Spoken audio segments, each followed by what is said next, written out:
Likely one of the strongest storms during the late fall, early winter months in several years out here across Japan. And what I mean by that, we're going to be looking at some very gusty winds, upwards of 180 kilometers per hour in some locations of Hokkaido, 80 centimeters of snowfall, heavy rain. Right now, you're looking at the latest radar imagery coming out of the Tokyo area. Meteorologist Robert Spetta here with you today, though.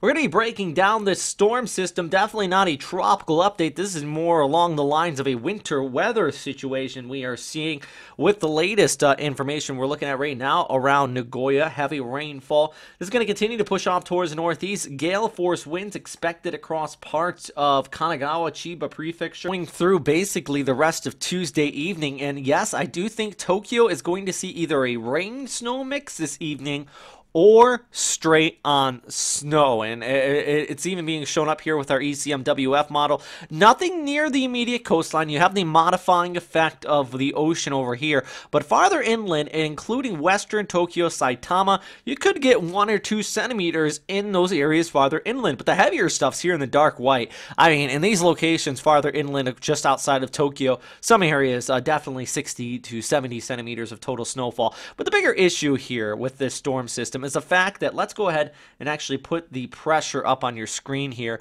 is that it's moving off there towards the north. We basically have a double barrel low kind of forming here. One low over the Sea of Japan and the other one forming just off the Pacific coastline. This is showing up as one low, but it's definitely 2 different lows. You can even see this here on the surface analysis on Tuesday morning from the Korean Meteorological Agency, the one down here towards the south.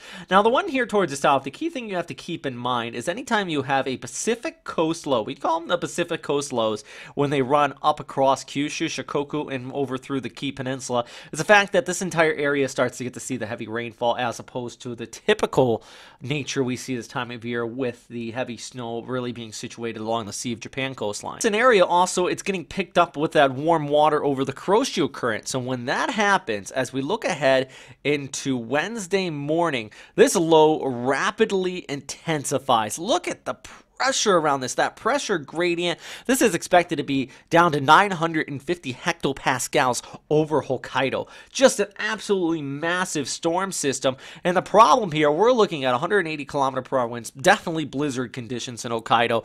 The last time we had a storm this strong, 9 people died off here in the northern portions of the island. Now, hoping that does not happen again, but I'm just trying to give you the gravity of the situation. Even though this is not a tropical storm, it definitely has typhoon strength winds, upwards of a Category 2, Category 3 storm.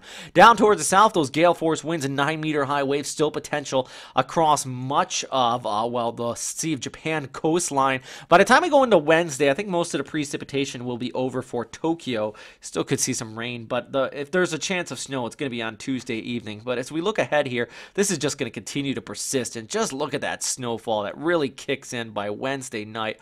All that snow, gale force winds, really, let's zoom back the picture and maybe you can see a little bit more.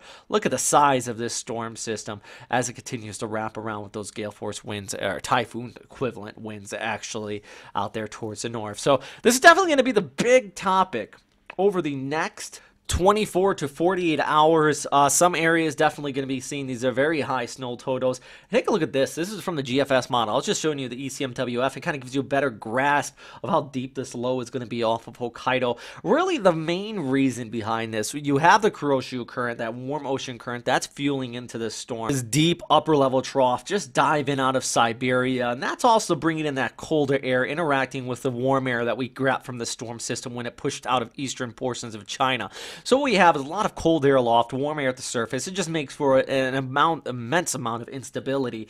And then that all picks up with the moisture over the Sea of Japan as well. So there's a lot of factors really coming into play with this storm system. But what I can say is that it definitely is going to be a very strong one out here. If you are along the Pacific coastline, rain showers here on Tuesday evening could switch over to snow.